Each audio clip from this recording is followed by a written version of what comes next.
강혜신의 오늘의 미국.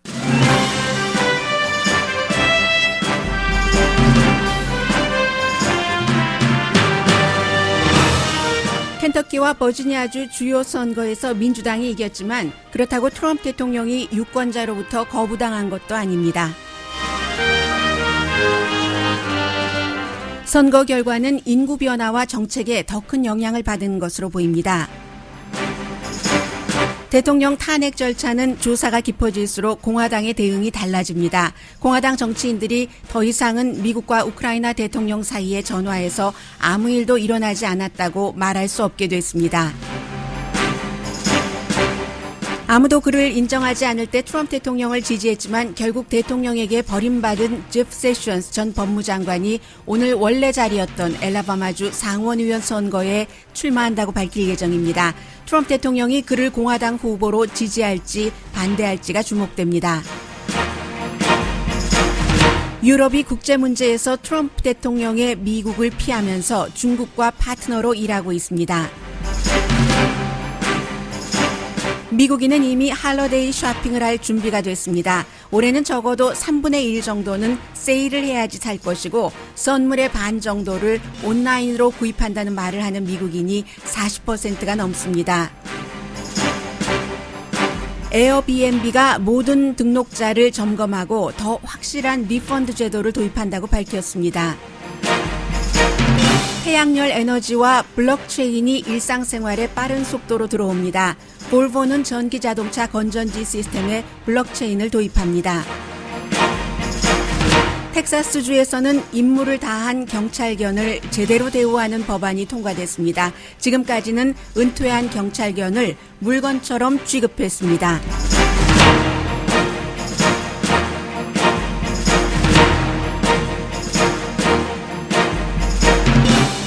여러분 안녕하십니까? 오늘의 미국 강혜신입니다. 먼저 오늘 미국에서 일어나고 있는 가장 중요한 두 가지 사건부터 정리를 해드리겠습니다. 한 가지는 며칠 전에 있었던 각 주요 지역에서 있었던 선거 결과를 어떻게 분석하느냐인데 많은 분들께서 이제 한국의 매체를 통해서 이 같은 뉴스를 듣고 계시는 분들은 한국이 아무래도 미국 현지가 아니고 또 특파원들이 보도를 하더라도 조금씩 시차가 있고 하기 때문에 다른 결과가 나옵니다. 그래서 제가 그 내용을 좀 전해드리겠고요. 역시 미국에서 지금 가장 중요한 것은 대통령 탄핵에 관한 것인데 이것도 역시 절차, 시간이 지나면서 뭔가가 조금씩 달라지고 있거든요. 먼저 선거 결과에 대해서 전해드리겠습니다. 어제도 오늘의 미국에서는 이번에 켄터키주에서 대통령이 직접 가서 유세를 했었던 현 주지사가 떨어졌다고 해서 무조건 대통령을 사람들이 외면한 것은 아니다라고 분명히 말씀을 드렸습니다. 이 선거 결과의 경우는 켄터키의 현 주지사가 워낙에 인기가 없었고 그리고 이슈 자체가 교육이라든가 아니면 헬스케어 이런 부분에서 유권자들과 맞지 않았던 것이죠. 결국은 트럼프 대통령이 켄터키주에서 지난번에 30% 표 차이로 힐러리 클린턴을 눌렀을 그 정도로 인기가 있지만 인기가 있는 트럼프 대통령이라 하더라도 인기가 너무 없는 지지율이 30%대였거든요. 그런 주지사의 재선을 성공시키는데 완전한 힘을 발휘하지는 못했다. 이렇게 보시는 게 오히려 맞을 것 같고요. 역시 같은 켄터키주지만 지금 공화당이 하고 있는 그 얘기도 맞습니다. 켄터키주에서 공화당인 주지사는 재선되지 못했지만 검찰총장이라든가 어제 말씀드렸던 켄터키주 역사상 최초의 흑인 아프리칸 아메리칸 검찰총장도 공화당입니다. 주요 선거에서도 공화당이 많이 당선됐고요. 제가 지금 말씀드리고 싶은 것은 그렇기 때문에 켄터키주에서 대통령이 지지한 공화당 주지사가 재선되지 않았다고 해서 2020년 대통령 선거를 치를 때 지금과 똑같은 상황, 정치적인 상황이 반복되지는 않는다는 것을 말씀을 드리고 싶습니다. 반면에 이제 미시시피주 같은 곳에서는 주지사가 이제 선거 임기 제한으로 또다시 나가지 못하게 돼서 공화당이었는데요. 미시시피니까요. 그런데 이제 역시 공화당인 부지사가 당선이 됐고 대통령이 여러 번 갔습니다. 마이크 펜스 부통령과도 갔고 그런 것을 보면 조금 안정이 되고 그리고 물론 이 미시시피주에서도 공화당인 부지사가 주지사가 되는데 민주당이 바짝 따라왔습니다. 이 경우도 6포인트 차, 미시시피에서 그 6포인트 차면은 이거 민주당이 잘했네라고 생각할 수 있는 정도이기 때문에요. 그렇지만 이 민주당 후보가 민주당스럽지 않았습니다. 민주당의 이 주지사 후보가 검찰총장이었는데 민주당인데도 불구하고 낙태에 반대하고 그 주에서 정치를 하려면 뭐 그렇게 가야 되는 거죠. 유권자가 원하는 대로. 그리고 민주당인데도 불구하고 총기 규제에도 반대하고 그랬기 때문에 이 미시시피주에서 민주당 후보가 아주 잘했네. 당선되지는 않지만 이것도 꼭 그렇게 해석할 수 없고요. 또 하나 버지니아주를 많이 얘기하고 있는데 버지니아주도 물론 지난번에 그 주지사 뭐 문제가 있었고요. 그 캐나다의 총리와 마찬가지로 어렸을 때 뭐 수십 년 전에 얼굴을 블랙페이스를 했다고 하죠. 그런 것들이 그 미국에서는 흑인들을 비하하고 하는 것이기 때문에 하지 말았어야지 될 일인데 뭐 어렸을 때 했었던 그런 일인데요. 뭐 아무튼 그래서 무난히 자리를 지켰었는데 이 주지사뿐만이 아니라 상원과 하원이 전부 민주당이 다수당이 됐기 때문에 이건 완전히 트럼프 대통령에게 빨간불이 켜졌다라고 얘기를 하지만 완전히 빨간불이 켜진 것은 아니고요. 지난번에도 역시 그 이슈가 이렇게 중간에 완전한 중간 선거도 아니고 로컬에 따라서 뭔가 따로따로 선거를 치를 때는 좀 이슈가 굉장히 중요하거든요. 이 버지니아주에서도 헬스케어 이슈가 상당히 중요했었고요. 이 버지니아주는 힐러리 클린턴이 5%포인트 앞서갔었던 곳입니다. 점차적으로 버지니아주는 언젠가부터 이렇게 민주당 쪽으로 바뀌어서 이번에 조금 자리를 잡았다. 이렇게 볼 수 있는 거고요. 그래서 하나의 며칠 전에 이 세 군데의 선거를 보고 트럼프 대통령이 지금 뭐 비상등이 켜졌다느니 아니면 전략을 다 바꿔야지 한다느니 이런 일부 해석이 있습니다만 특히 한국에서 들어오는 뉴스 가운데 그 정도는 아니고 공통적인 것을 보면은 말씀드린 것처럼 이슈가 있고 또 인구 변화입니다.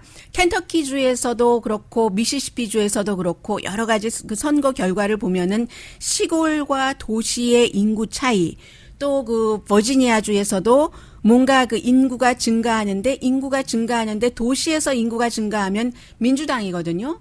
그런 형태로 지금 오히려 해석을 해야지 되는 게 좋다. 켄터키의 주지사 같은 경우도 켄터키 하면은 뭐 루이빌하고 렉싱턴을 크게 예로 들 수 있는데 이번에 이제 민주당이 이겼잖아요. 공화당 현 주지사를 물리치고 지난번까지 민주당들이 정치적인 선거를 치렀을 때보다 이번에 당선된 당선자는 상당히 민주당 성향의 인구가 많이 늘어난 상태에서 선거를 치렀고 당선됐다. 이렇게 보시면 되겠습니다. 그래서 빨간불은 아니지만 그렇다고 뭐 파란불도 아니에요.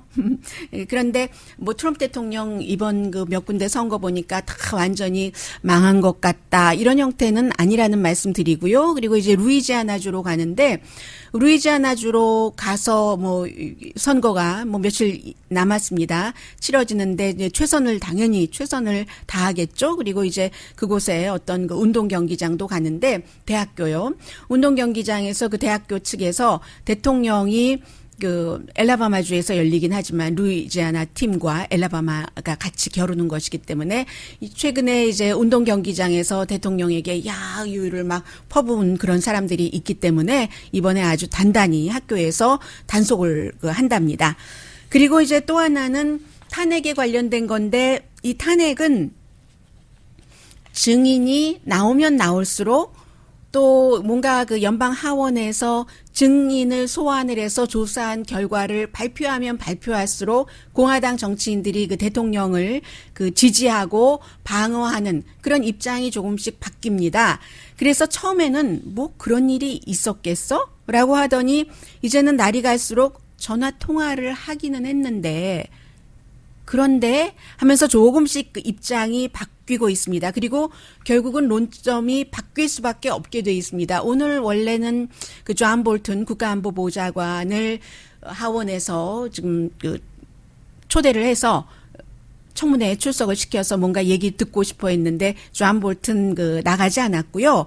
뭐 예를 들어서 처음에는 그 공화당들이 그렇게 얘기를 했잖아요. 왜 비공개로 하느냐. 본인들도 들어갈 수 있는데 안 들어가는 거거든요.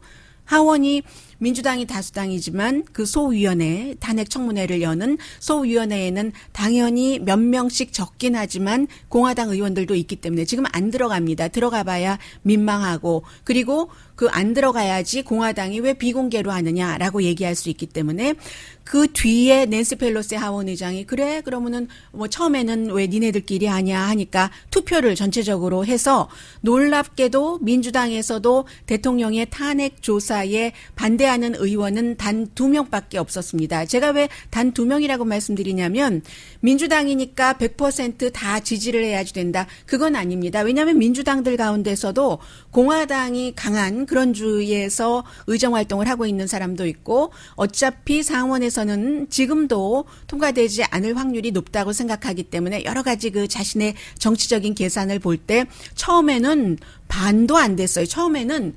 제일 처음에는 뭐 10명도 안 됐습니다. 그런데 민주당 의원들이 2명을 빼고는 굉장히 공화당 색깔이 강한 곳에서 당선된 그런 정치인을 빼고는 찬성을 했고 아무튼 낸시 펠로시가 처음에 왜 투표도 안 하고 조사를 해? 하니까 투표를 해줬고요.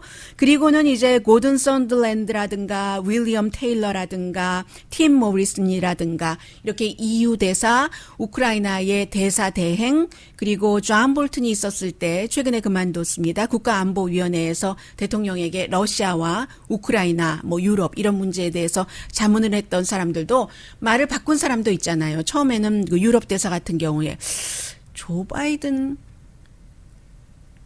그런 대화가 있었나? 루디 줄리아니와도 그런 대화가 있었나? 잘 모르겠다고 하다가 나중에는 그 분명히 대가성이 일 수가 있다라고 얘기를 했고요. 그래서 결국은 지금 처음에는 무조건 방어였습니다. 그랬을 리가 없지 대통령이 하다가 중간에는 원래 그 외교라는 것은 다 대가성인 거야. 외교라는 것은 다 대가성인 거야. 이렇게 얘기를 했어요. 그렇게 얘기해서 야단 맞은 사람이 있죠. 백악관의 그 비서실장 대행이 나중에 말 바꾸기도 하고요. 그러다가 지금은 상원회로 가면은 이게 하원에서는 당연히 탄핵안이 통과가 되고요. 상원으로 가면 공화당에서는 대통령과 아주 친한 린지 그레이엄 그 상원 의원이 이제 하게 되잖아요. 주요한 역할을 하게 되는데 그 린지 그레이엄 상원 그 법사위원장이 안 읽는다는 얘기가 왜 나오냐면 하원에서 조사한 그 보고서를 청문회 보고서를 안 읽는다는 얘기가 왜 나오냐면 이 뭐라고 더 이상 말할 수가 없는 겁니다. 대통령이 얘기 안 했잖아. 우크라이나 대통령에게 당신이 뭔가 나의 정치적인 적을 다운시키는 조사를 해주지 않으면 백악관에 올 생각 하지 말고 지금 돈 필요하지? 군사 지원 필요하지? 미국으로부터 그것도 홀드 이렇게 그 한다는 것을 했는데 이젠 더 이상 안 했다고 할 수가 없으니까 이제는 조사가 다 끝나고 나면은 방어에서 완전한 방어에서 했긴 했는데 그게 탄핵할 정도인가? 뭐 이렇게 사람들 슈럴크트 한다고 하잖아요. So what? 이런 식으로 지금 공화당이 입장을 바꿀 수밖에 없는 상태다라고 말씀드립니다.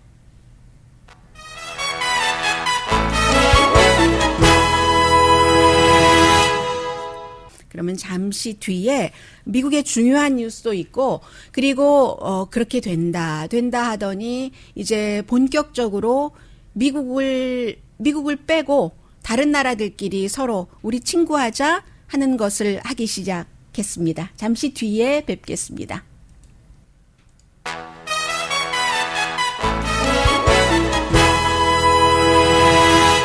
라디오 서울 방송 오늘의 미국 듣고 계십니다. 네, I'm listening your news every day. Thanks라고 단풍조. 아, 단풍이요. 정말 아름다운 그 단풍이 있는 동부에서 저희 오늘의 미국을 듣고 계신 분들도 계실 텐데 이분은 영어로 적어주셨네요. 네, 날마다 들어주셔서 고맙습니다. 단풍이 참 아름다운 어디 저쪽 동북부, 메인 이런 쪽에서 사시는 분인지도 모르시겠네요. 아니면 단풍을 너무 사랑하는 이 가을과는 너무 어울리죠. 단풍. 네, 셀폰으로 볼 수 있어서 좋습니다. 네. 힘이 난다고 하신 분도 계시고요. 계속 댓글 달아주시는데 제가 그 댓글 보면서 여러분들께서 그 전해주시는 그런 내용을 향해서 또 방송을 할 수가 있기 때문에 저는 그 모든 그 방송 들어주시는 분들께 일일이 답드리지는 못하지만 항상 감사드리고 있습니다. 자, 어제 제가 텔레비전 보다가 정말 웃었어요. 텔레비전 그 한밤에 그 스티브 콜베르라고 아마 자녀가 그 대학생이신 분들은 그리고 시사에 관심이 있다면 레이쇼에서 밤에 이렇게 그 미국 뉴스를 많이 접할 텐데 그 레이쇼에 제가 좋아하는 영화 배우가 2명이 나온 거예요. 영국에서 썰라고 불러주고 그리고 데임이라고 그 여자요. 이렇게 자기위를 주는 헬렌 미렌. 정말 아름다웠어요. 그리고 그 이안 맥컬럼. 뭐 많은 분들 어디에서 기억하실까요? 가장 최근의 영화가 뭘까요? 그 뮤지컬 영화. 였을까요? 바로 그 두 사람이 나와서 이제 스티븐 콜베르가 여러 가지 얘기를 하다가 나한테 페이벌 하나 달라고 그럽니다. 그러니까 페이벌 달라고 하니까 뭐 하니까 지금 그 목소리들로 트럼프 대통령과 우크라이나 대통령 두 사람이 전화 통화하는 것 그걸 좀 얘기해 줄 수 있냐고 하니까 헬렌 미런이 라라라라라라 이렇게 아주 저음으로 했거든요.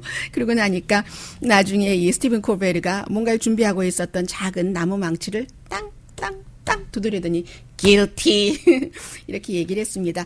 그 정도로 이 사람들이 이제 두 사람이 그 영화가 개봉되는 그 영화 자체 제목도 The Good Liar입니다. 좋은 거짓말장이. 이 Good Liar 개봉 때문에 나왔는데 그런데도 영국 사람들인데도 아주 그 자연스럽게 지금 미국의 정치 상황에 대해서 연기를 해주는 그 정도로 미국의 지금 대통령의 탄핵에 관한 이슈는 세계적인 이슈입니다. 그리고 이 두 사람은 브렉시트에 대해서 반대했었던 그 대영화 배우고요.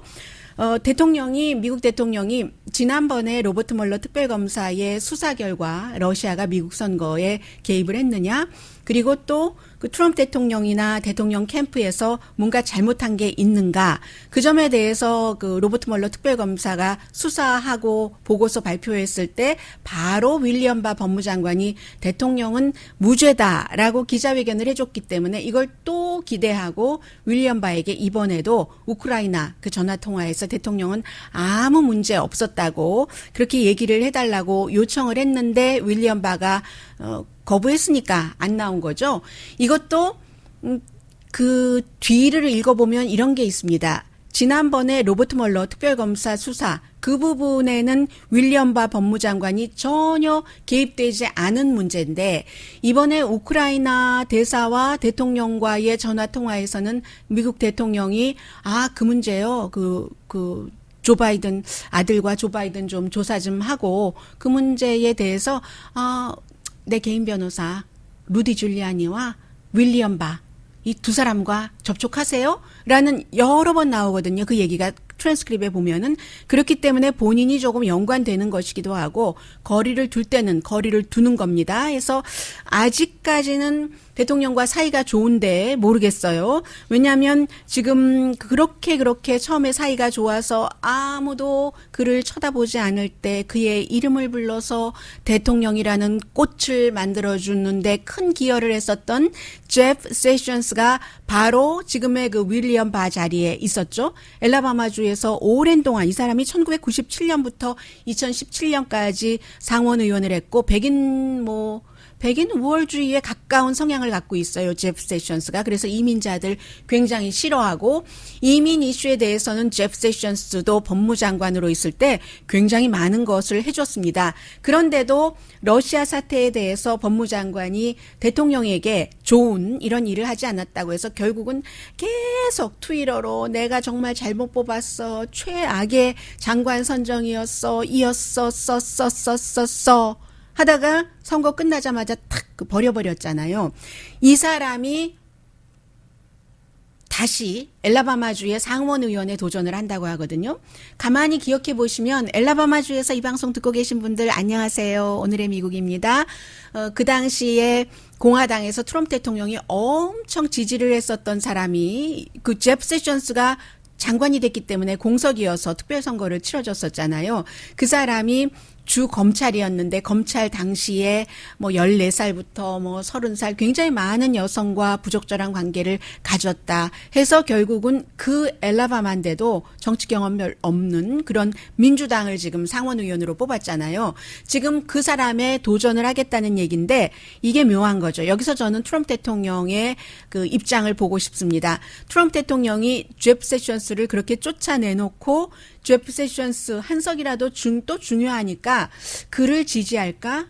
아니면 지지하지 않을까? 아니면 제프 세션스가 이번에는 트럼프 대통령에게 버림을 받았던 그런 그 상처가 있고 응어리가 있고 또 본인이 원래 10년 동안이나 했었던 곳이기 때문에 트럼프 대통령이 지지해 주지 않아도 내가 당선될 수 있어 라고 생각하면 오히려 트럼프 대통령의 지지를 거부할 수도 있는 시나리오입니다. 전부. 그런 일이 있기 때문에 트럼프 대통령은 지금 이미 다른 사람 그쪽에서 지지하고 있는 사람이 있기는 있거든요. 공화당 그 후보.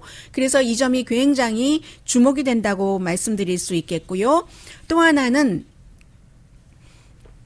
지금 가끔 그 박스 뉴스가 이제 교통 정리도 해주고요. 그 대통령을 너무 좋아하는 터커 칼슨과 셰프 스미스가 싸우고 터커 칼슨이 너무 그 터커 칼슨이라든가 션 해니티가 실제와는 다른 그 실제 뉴스와는 다른 내용으로 사람들을 그 여론을 호도한다 이런 그 지적을 그 셰프 스미스가 동료 그 진행자들인데도 자주 했었고 그렇게 부딪혔을 때 결국은 셰프 스미스가 나가고 말았습니다. 뭐 해고된 건 아닌데 나갔는데 팍스도 요즘은 굉장히 그 조심을 하기 때문에요.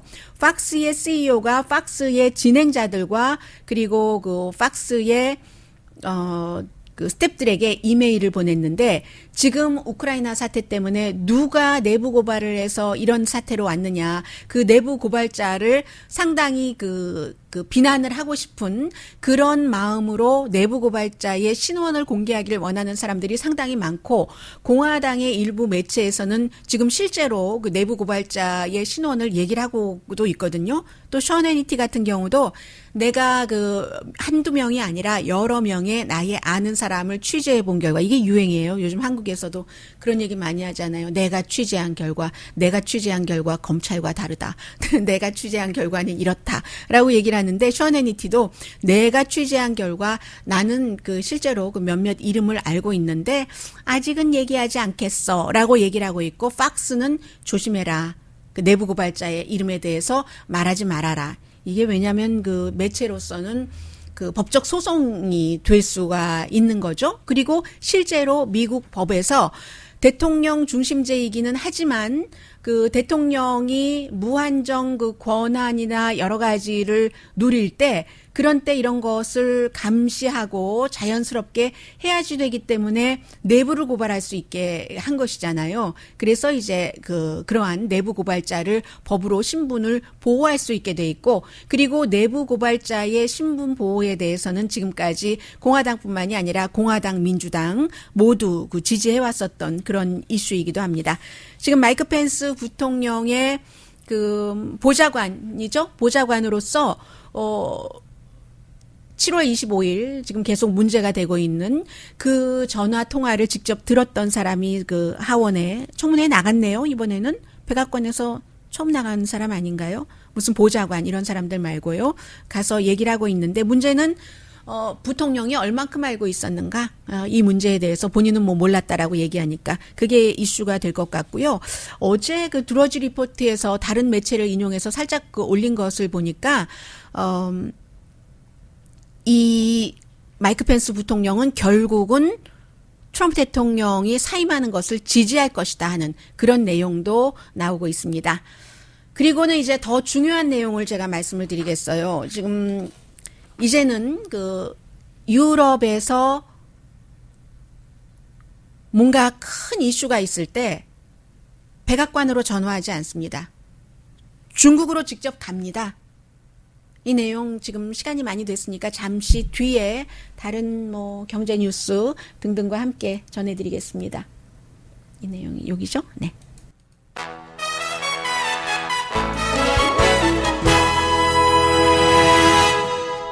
라디오 서울 방송 오늘의 미국 듣고 계십니다. 제가 지금 저쪽 텔레비전을 보니까 트럼프 대통령이 오늘 이제 그 연방 상원의원 선거에 나간다 이렇게 발표를 하기로 돼 있는데 만약에 그가 연방 상원의원 선거에 나간다고 발표를 하면은 공격할 것을 이제 다른 사람들과 얘기를 했었다 하는 뉴스가 지금 나오고 있습니다. 그러니까 트럼프 대통령이 제프 세션스가 아닌 그 다른 후보를 지지하고 있기 때문에 공격하는 그런 것까지 거론이 되는 것 같습니다.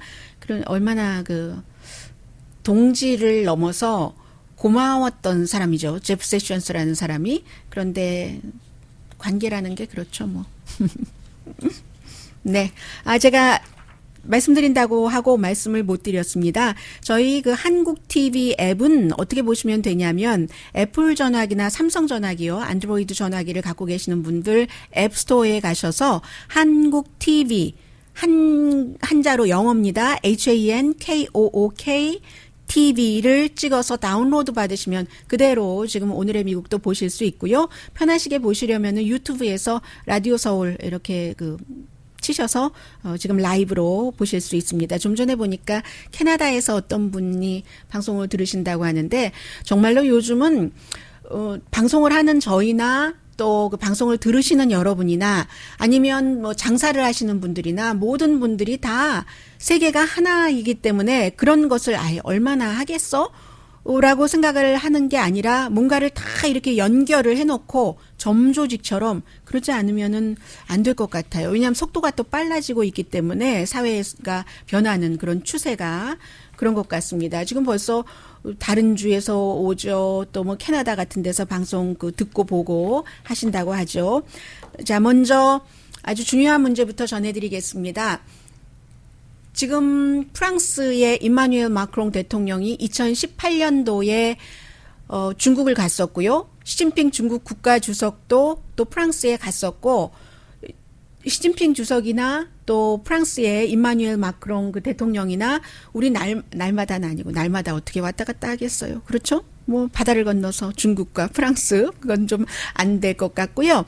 이제 1년에 한 번씩은 오자 해서 프랑스의 마크롱 대통령이 중국의 베이징에 갔는데 이번엔 베이징도 동쪽으로 가더군요. 참 얘기해야지 될 것이 많잖아요. 당연히 무역 문제 그렇고 그 프랑스로서는 파리의 기후 조약을 주도해 나갔던 선도해 나갔던 그런 그 나라이기 때문에 이제 파리의 기후 조약이 2015년도였습니다. 그런데 그것을 트럼프 대통령이 지금 우리는 안 한다, 없앤다, 뭐 한다고 하니까 프랑스 대통령으로서는 당연히 시진핑에게 가서 어떻게 해보자 할 수밖에 없는 거죠. 그것도 이 두 사람들이 이제는 만나면 프랑스 와인을 먹으면서요. 프랑스 와인 먹으면서 와인도 뭐 볼건디도 먹고 그리고 뭐 클래식 그 볼도도 마시고 그러면 그 와인에 맞는 중국산 그 고기도 먹고 이러면서 얘기를 하면서 우리 무역도 좀 이렇게 개선을 해보고 마치 더군다나 이 프랑스의 임마누엘 마크롱 대통령은 젊잖아요. 젊어서 내가 유럽연합 전체 이제 28개국이 되는 그 나라의 대사와 마찬가지다. 내가 대표다. 이런 식으로 얘기를 하고 있거든요. 미국은 지금 유럽연합 28개국과 등을 지겠다. 아니면 우리가 원하는 쪽으로 철강에 관세 붙여 또 뭐였었죠? 철강 말고 뭐 여러 가지 뭐 와인도 마찬가지고요. 와인은 뭐 불과 얼마 전에 앞으로도 또 한다고 하고 이달 말까지 또 트럼프 대통령이 유럽산 자동차에 대한 관세를 정해야지 되고요. 그런 것들을 두 나라가 이렇게 만나서 와인 마시고 또 뭐 고기 먹고 얘기하고 하는 것뿐만이 아니라 미국을 비난하기까지 했습니다. 한 나라가 고립을 선택한다고 해서 그 모든 나라들이 지금 세계가 가고 있는 그 코스를 바꾸지 못한다.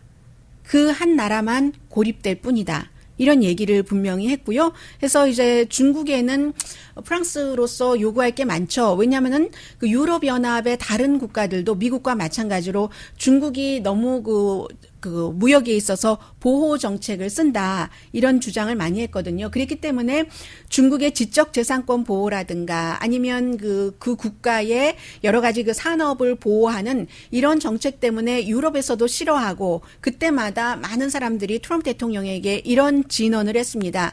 중국의 여러 절차에 대해서는 유럽이나 아시아 여러 나라들이 너무 싫어하는 게 많으니까 그러니까 힘을 합쳐서 해야지 된다. 힘을 합치면 중국이 더 개방을 할 수도 있고 또 지적재산권에 대해서도 뭔가를 더 많이 더 빨리 고칠 수 있는데 미국 혼자 가지고는 안 된다 하는데 이제는 그런 것들이 이제 미국을 제쳐놓고 그 두 나라들이 우리 좀 어떻게 점진적으로 해보죠. evolution이라는 단어를 쓰면서 하고 있습니다. 그리고요, 또 유럽연합과 중국은 이제 문제가 있을 때 스스로 막 비난하면서 너 아니지, 나 등 싹 돌리고 이렇게 하지 않고 WTO를 통해서 세계무역기구를 통해서 물론 세계무역기구가 완전한 기구는 아니지만 그래도 중재자라는 게 필요하잖아요. 열심히 싸우다가 누가 있으면 뭐 좋죠. 뭐 아무튼 그렇게 되고요. 그리고 이란의 핵 협상 이 문제도 지금 굉장히 중요하게 다뤄지고 있고 해서 지난번 제가 좀 전에 말씀드렸을 때 강철과 알루미늄을 생각 못했어요. 알루미늄 이런 것도 그 미국은 유럽에 대해서 아주 세게 하고 있고요. 이제는 미국이 그 국제 무대에서 완전히 믿지 못할 나라. 처음에는 의존하지 못할 나라였었죠. 왜냐하면 미국이 처음에 행정부가 들어와서 왜냐면은 미국의 중미라든가 남미 아니면 아프리카 이런 나라에 대한 지원금을 끊기 시작했고 그 다음에는 동등한 그 파트너들에게 이거 우리 싫어 하는 압박을 너무 강하게 했기 때문에 처음에 의지하지 못할 나라에서 이제는 믿지 못할 나라가 됐다. 이게 제 얘기가 아니라요. 코넬 대학교의 그 경제학과에서 학생들을 가르치고 있는 에스와 프라사드 교수의 얘기입니다. 이분은 예전에 IMF에서 중국 전문가 가운데서도 그 파티의 헤드로 일을 했었던 사람입니다. 그리고 보니까 이제 쇼핑 시즌이에요. 쇼핑 시즌. 쇼핑이 나를 위해서 하는 그 쇼핑이라기보다는 삼성 스마트폰 S9 플러스에서는 저희 이 앱 들어가려고 하니까 사과 광고만 나온다고 하는데 아마 저희 또 IT 부서가 있으니까 IT 부서에서 알아서 하실 겁니다. 삼성 스마트폰 S9 플러스에서는 한국 TV 앱을 들어가지 못하고 사과하는 그런 광고만 나온다고 하네요. 쇼핑으로 다시 돌아갑니다. 나를 위한 쇼핑이라기보다는 연말이 되면은 다른 분들께 고마워하기 위한 쇼핑 시즌이 이제 시작이 된 거잖아요.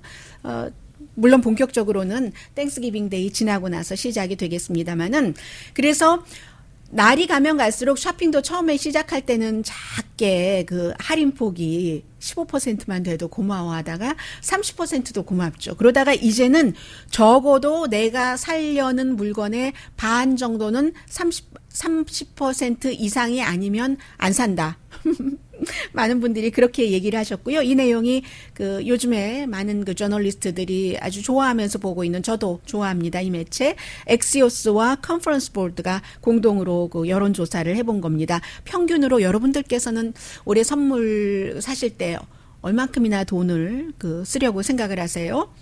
675달러라고 답변을 하신다는데 지난해에는 627달러였다고 하니까 지난해보다 한 50달러 정도 더 내신다는 거고 그리고 점점 모든 분들이 스마트폰으로 여러 가지를 점검을 하고 쇼핑을 하러 가서 그 스토어에서도 스마트폰을 보시기 때문에 예전보다는 물건 작은 것을 살 때도 꼼꼼하게 또 안목도 점점 높아지고 그렇게 하잖아요. 가게도 비교해 보는 거는 너무 당연하고요. 시기까지도 철저하게 이게 몇 월 며칠부터 세일을 시작하지 하는 식으로요.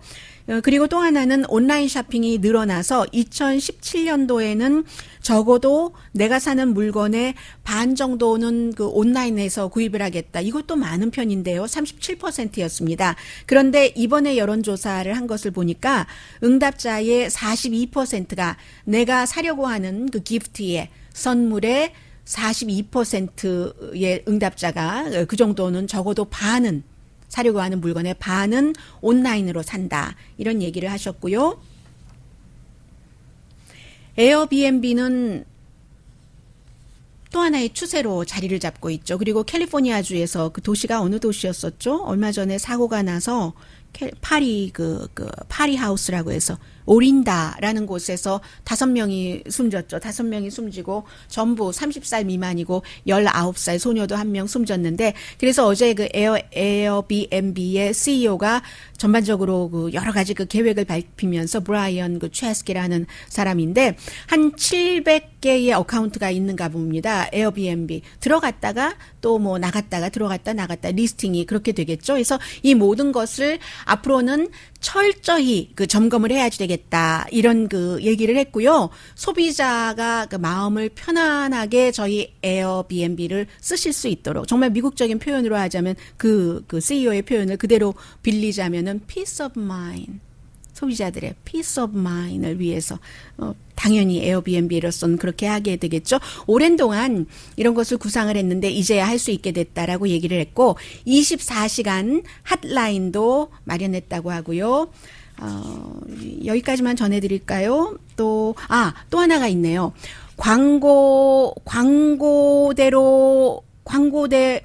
그대로 에어비앤비가 소비자에게 방을 빌려줬는가 아닌가 이것까지도 그 정확하게 그 점검을 해서 그게 아닌 게 드러날 그럴 경우에는 완전히 그 리펀드를 해준다고 하고요. 하루에 굉장히 많이 에어비앤비를 이용하시는 것 같아요. 왜냐하면 그 리스팅에 올라가 있는 목록이 리스트가 700개인데 700개 가운데서 한 그 200만 명이 하루에 700개래요. 제가 700만 개. 왜냐하면 제가 메모를 해둘 때 어떻게 하냐면요. 7 아라베이래요. 아라비아 숫자 7 쓰고 M자 쓰면 밀리언이잖아요. 7 써놓고는 이제 70이라고 하고 700이라고 하고 하는 겁니다. 700만 개의 리스트 가운데서 200만 개 날마다 이 에어비앤비 방을 많은 분들이 이용을 하고 계신답니다. 잠시 뒤에는 역시 또 그 변하는 추세, 여러분과 제가 따라갈 수밖에 없는 그런 내용들, 그리고 아름다운 스토리 전해드립니다.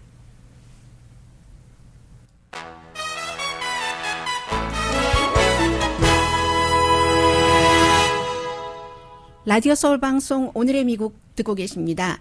왜 피의 다이아몬드라고 얘기하잖아요. 아프리카 그 광산에서 유럽 사람들이 돈 많은 그런 회사들이 가서 어린 아이들 그리고 뭐 여러 가지 힘든 일들, 전쟁도 일어나고 하고 그 돈을 버는, 그런데 자동차 쪽으로 오면은요, 그 코발트색, 그 코발트와 뭐 스펠 똑같은 전기 자동차의 건전지에 이 코발트라는 금속이 들어간다고 하는데 뭐 하얀색이라고 하죠. 그 코발트를 관리하는 게 굉장히 중요한데 이 코발트도 다른 다이아몬드처럼 콩고에서 많이 난답니다. 그래서 볼보가 지금 그 비트코인은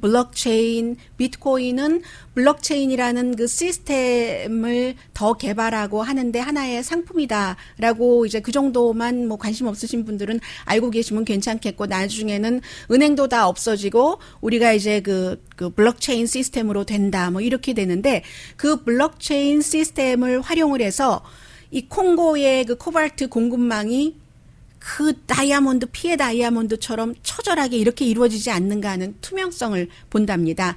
그게 이제 인권 문제가 돼 있고 어린아이들을 어떻게 일시키는가 뭐 이런 것도 있고 해서 그렇죠. 그래서 아무튼 그 볼보는 이미 그 블록체인을 그렇게 그 사용을 했고요. 여기에는 그 LG 화학도 들어가고 또 뭐 오라클이라든가 그 IBM도 개입이 돼야지 된다고 합니다. 그리고 솔라 파워, 저희 라디오 서울 방송에서도 보면은 이제 많은 그 사업하시는 분들 얘기 들어보면은 태양 그 에너지를 활용을 해서 집이라든가 사업체의 전기 요금도 뭐 좀 그 아끼시고 그러시는 분들 굉장히 많으시잖아요. 어머, 제가 지금 시간 계산을 잘못한 것 아니죠? 조금 남았습니다. 그래서 로렌스 버클리 내셔널 그 실험실이라는 데서 조사를 했더니 점점 집이나 상업용이나 산업용에서 이 태양열 에너지를 많이 사용을 하고 있기 때문에 어느 정도 늘어났나만 말씀드릴게요. 집도 예전에는 어떤 열이 저는 혼자 사는데 이 방에만 들어오면 되는데 다 들어오잖아요. 중앙 난방식이 돼서 그렇게 안 해도 되고 그런 것들이 부쩍 1, 2년 사이에 3배 이런 형태로 늘어나고요. 사업에서도 마찬가지고 여기서도 또 태양에너지의 성장과 진화 evolution, 오늘 evolution 단어 2번 썼네요. 말씀드릴 수 있고요. 이 내용은 제가 좋아서 골랐습니다. 텍사스 경관들이 앞으로는 본인들의 가장 친한 친구였고 본인들이 위험하고 힘들 때 대신 가서 아주 어려운 일을 해주는 그 경찰견을 K9 동료들을 버리지 않아도 되게 됐습니다. 지금까지는 그 법적으로 다 이제 은퇴할 나이가 되면은 그 부동산 하시는 분들이요, 그 프로퍼리가 되는 겁니다. 재산처럼 돼서 버리거나 아니면 안락사시키거나 그랬다고 하거든요. 그런데 이것도 사람들이 그 강아지를 좋아하고 사람들의 생각이 바뀌면서 법으로 며칠 전에 치러진 선거에서 통과시켜서 뭐 누군가가 입양을 할 수도 있고 같이 그 일을 했었던 경관이 입양을 할 수도 있고요. 또 뭐 누구에게 줄 수도 있고 그런 식으로 디저브 하는 거죠. 본인이 지금까지 했었던 일에 대해서. 지난번에 그러면 그 아이시스 우두머리 잡은 그 미 군견은 어떻게 됐냐고요? 그건 연방법에 있습니다. 군견은 대우를 철저히 해줍니다. 강희신이었습니다.